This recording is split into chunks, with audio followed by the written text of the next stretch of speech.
I want to directly confront the so called liberal media who are attacking Tulsi Gabbard because she's a Hindu and worships Sri Krishna.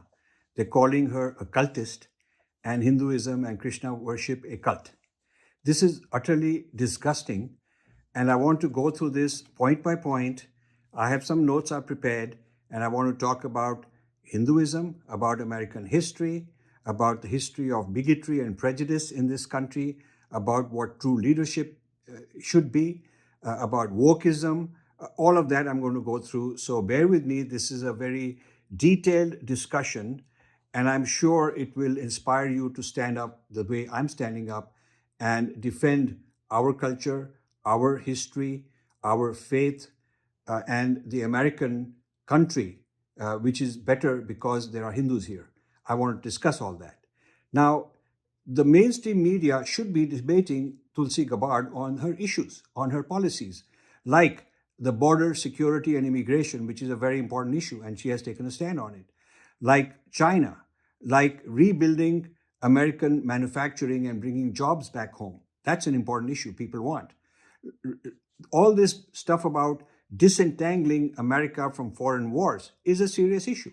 You can be for it, against it, but you should discuss these issues.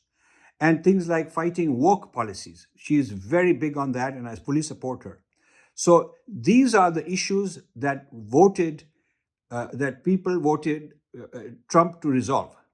Okay, so she is part of this, and the media cannot stand it. They haven't accepted that their predictions of American society and all that they were promoting and preaching failed, and the people have spoken. So they don't want to debate real issues with her, and hence what they have done is they've resorted to name calling. They're calling her a member of a cult simply because she's a proud Hindu and worships Sri Krishna. Now, I'm going to discuss all this in detail, and please be with me. I think that it's important not only for every Hindu, but also every patriotic American to understand what I'm going to talk about. First of all, let's ask ourselves, who are the Hindus? Let's ask ourselves. As Americans, we should ask, who are these Hindus? I'm one of them. And let's cut through the stereotypes and get to the facts. First of all, Hindus are 1 billion people worldwide, making it the third largest religion. It's also the oldest living religion today. Hinduism is the world's oldest living religion today. Something important to notice. But that's statistics and all that big stuff. Let's talk about Hindus around us here in America. Hindus are doctors. About 20 to 25% of all doctors in most hospitals in major cities are Indians, and most of those Indians, 80-90% of them, happen to be Hindus. So they are your doctors. The US ambassador said that 1 in 10 American CEOs are Indians, Hindus, because mostly Indians are Hindus. And this includes people like Sundar Pichai of Google and Satya Nadella and many, many others. It's not just top entrepreneurs. Most of the Silicon Valley entrepreneurs are Indians and Hindus. We should know that. And they're contributing to helping make America great again. But also in the rank and file, if you look at the techies, Microsoft has around 35% of its entire engineering workforce worldwide as Indians. So does Apple, so does Facebook, so does Google, so does Amazon. So the background, the brain power are Hindus in large measure, to a very large extent. Okay? And then if you look at the largest team, the largest group of AI engineers in the world happen to be Indians, and most of them Hindus. So please keep that in mind before you start calling them cultists. It's a very important wake-up call I'm giving to my fellow Americans. They ought to understand all this. Indians are among the leading academicians in all the fields. Indians are among the leading scientists doing research in virtually every field of science. And guess what? The latest world chess champion is an Indian. And he's also the youngest ever in the history of the game. The youngest ever world chess champion, who just became a champion, a couple of weeks ago, is an Indian Hindu. So are you going to call all these people cultists? All these great Americans and all these great people around the world, are you going to call them cultists? Now, your kids, closer to home, your kids probably have Indian, friends in school. They're sitting there in classes. They go to their homes. They're invited to your homes. Many American Christians and Jews are married to Hindus. So is it not irresponsible to brand Hindus as cultists? That's an important point I'm trying to make. So look at what Hinduism has produced and enriched America in so many fields I just mentioned. This is because Hindus have the values that Americans cherish: freedom, liberty, the pursuit of justice, family values, hard work and meritocracy, not identity politics. None of us became successful. None of these doctors or scientists, technocrats went in with identity politics saying, I'm entitled to this or that because of my identity. Not at all. They went based on merit, based on individual merit, all of these guys. Myself included, I've lived in this country 55 years and never once used an identity as my way to get ahead. So that's what Hindu values are. Hindus are focused on educating their kids. That's an American value. Self-discipline, mutual respect for others. Hindus have brought things like yoga, meditation, vegetarianism, respect for animals and plants and the environment as being sacred. These are important, quote unquote, liberal values. So how can the same liberals also brand Hinduism as a cult? Now, Tulsi has all these qualities that I just named. She's forthright, truthful, merit-based advancement in her life, very open-minded, rational, big-hearted, and most of all, very patriotic. So that's the quality. Those are the qualities of Hinduism aligned with the American values that she embodies. In fact, I would say that Tulsi is a very good ambassador of Hinduism in America. So now I want to give you a Hinduism 101 for those who say, okay, fine, there are Hindus doing very well and they brought a lot of good things to our country. Fine, we shouldn't be calling all of them cultists, but tell us a little bit more about what is this Hinduism. So I want you to know that Tulsi worships Sri Krishna, and Sri Krishna is the supreme being, one God, supreme being. That's Sri Krishna. And this bhakti, we call it, which is devotion, is expressed through service of others. You love and serve your fellow human beings, every single one of them. It doesn't matter who they are. That is how you are practicing your faith. And she does that. So, and have mutual respect for all faiths. This is very important for a Hindu, to have mutual respect for all faiths. Now, Steve Jobs, when he was young and not that successful, went to Neem Karoli Baba in India, who was one of the leading exponents of worshipping the Hindu worship through service of others, through chanting, singing, and so on. And Steve Jobs remembers he went to Neem Karoli Baba's ashram, became very influenced by it. And he then, during his poor days in California, he used to go to the local Krishna temple to eat food because they would love him and feed him as a poor guy. And he remembers all that fondly. Now, fast forward a few years, Mark Zuckerberg goes through a crisis in the early years of the Facebook because he didn't quite know what to do next. It wasn't doing that well. So he goes to Steve Jobs, and this is a story that he has said in public himself. He goes to Steve Jobs looking for some advice as a mentor. And Steve Jobs says, go to India and go to Neem Karoli Baba's ashram and be there, and you'll get inspired with ideas and so on. So Zuckerberg does exactly that. He goes to India, he stays in the Neem Karoli Baba ashram, and that is where he recalls that is where he sees so many diverse people from all over coming together, living in harmony, getting to know each other, exchanging ideas with mutual respect.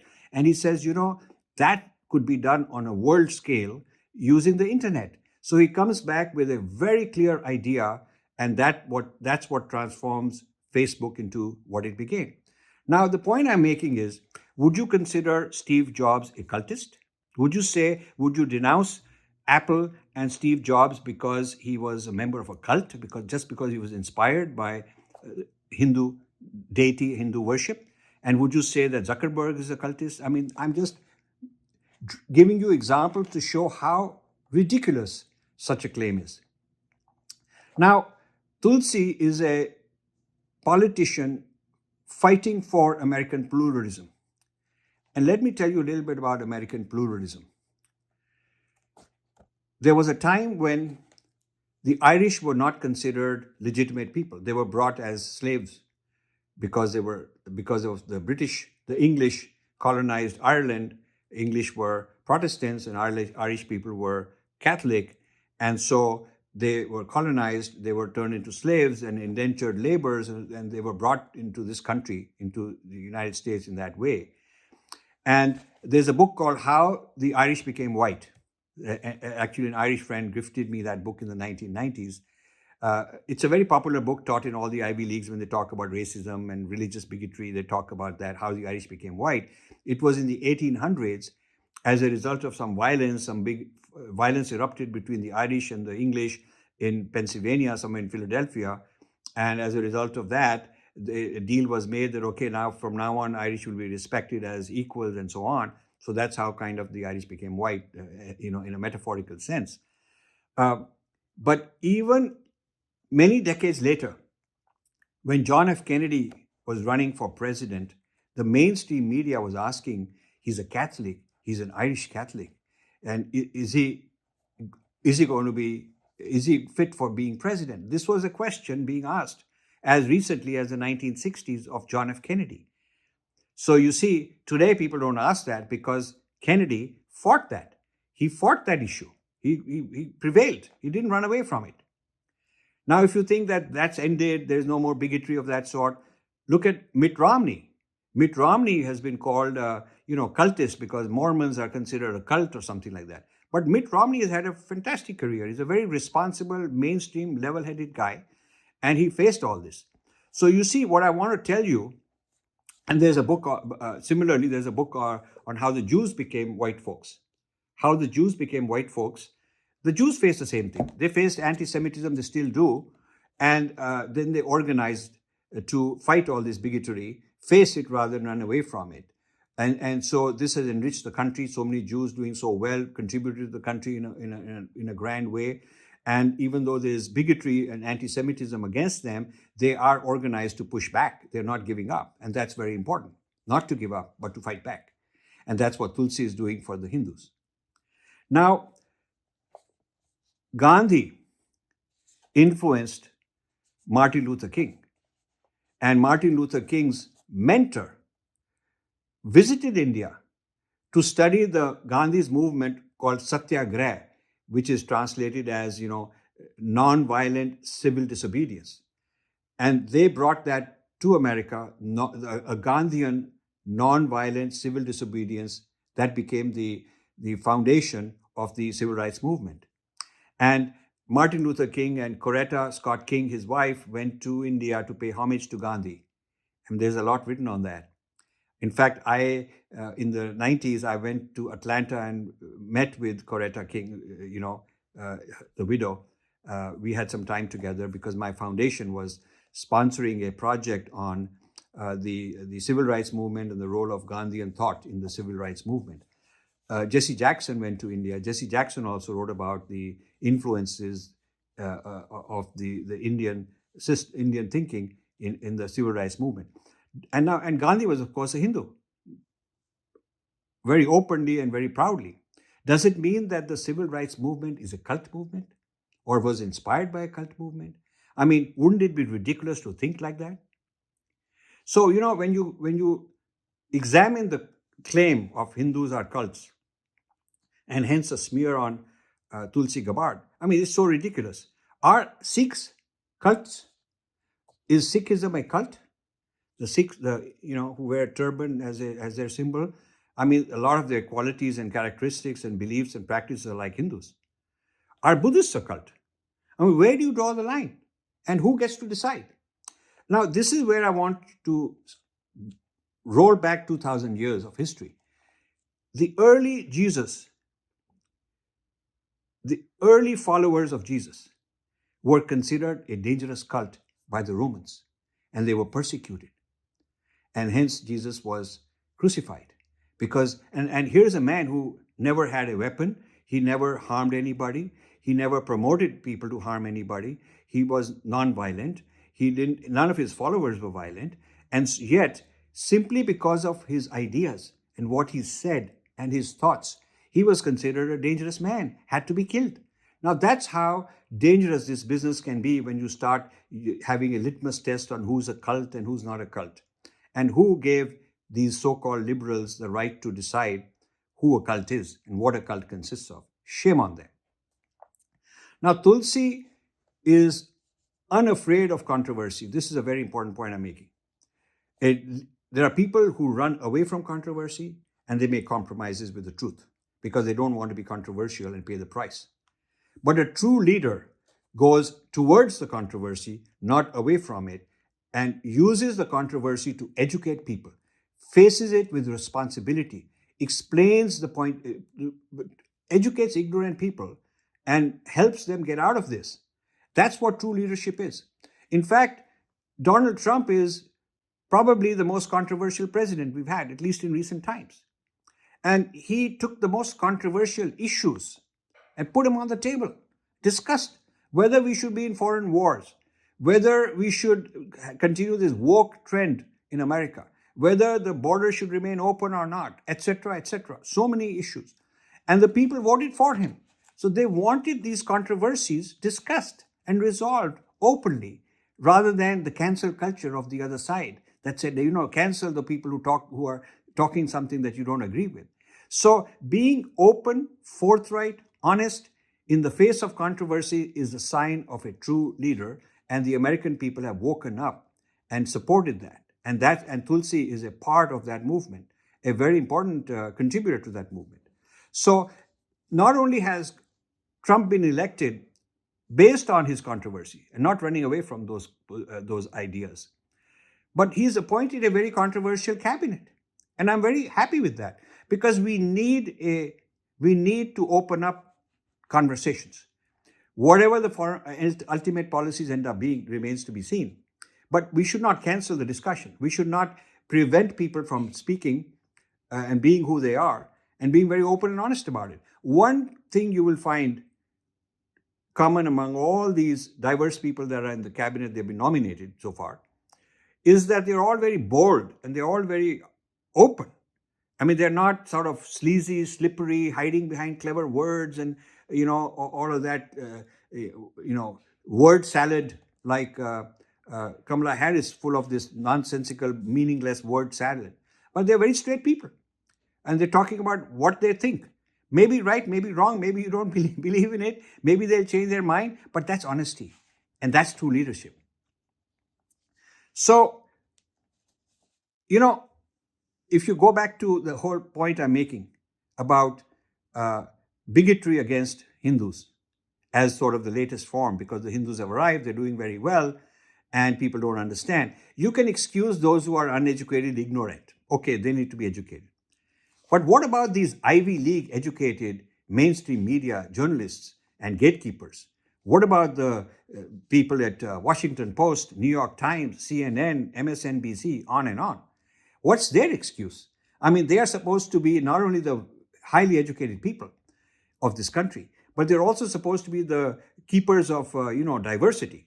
They're supposed to be the keepers of pluralism, all these nice fancy terms. Why haven't any of them taken their platform as as a forum to educate people about Hinduism? Why not? What's wrong with that? Why do they play into the stereotypes, perpetuate the stereotypes, amplify the stereotypes, rather than educating people about that? Why wouldn't they bring qualified, knowledgeable spokespersons of Hinduism who are practitioners, who are scholars, who can come and articulate? I have said so many times, I made offers to all these mainstream media, let's have panel discussions. I don't want to monopolize, I'm not looking for a monologue, but let's have panel discussions and talk about all the issues people have about their ideas about Hinduism, what's strange about it, what's weird about it, all of these things. Let's talk about it. That's the American way. But they have not done that. Shame on them. Now, I would say that in closing, I want to say that I wish Tulsi the very best of success in her career for standing up and facing controversy bravely, squarely, honestly, and hanging on to her values. Actually, I'm now convinced more than ever that she's the best candidate to be the first woman president of the United States someday. I wish her well. I really would like her to be that. And I want to say thank you all for watching. Jai Shri Krishna.